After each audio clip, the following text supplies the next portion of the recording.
இந்த மாதத்திற்கான தங்க வசனம். கர்த்தர் மேல் உன் பாரத்தை வைத்துவிடு, அவர் உன்னை ஆதரிப்பார். சங்கீதம் 55:22.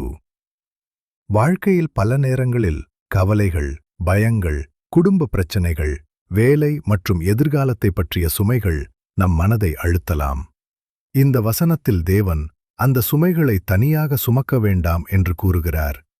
கர்த்தர் மேல் உன் பாரத்தை வைத்துவிடு என்பது நம்முடைய கவலைகளையும் தேவைகளையும் ஜெபத்தின் மூலம் தேவனிடம் ஒப்படைப்பதை குறிக்கிறது.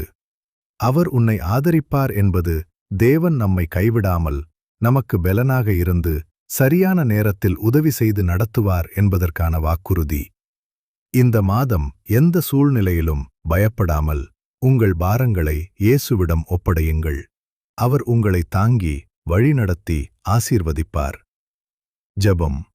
கர்த்தாவே, இந்த மாதத்தில் என் எல்லா பாரங்களையும் உம்மிடம் ஒப்படைக்கிறேன். என்னை ஆதரித்து உமது சமாதானத்தால் நிரப்பும். ஆமேன்.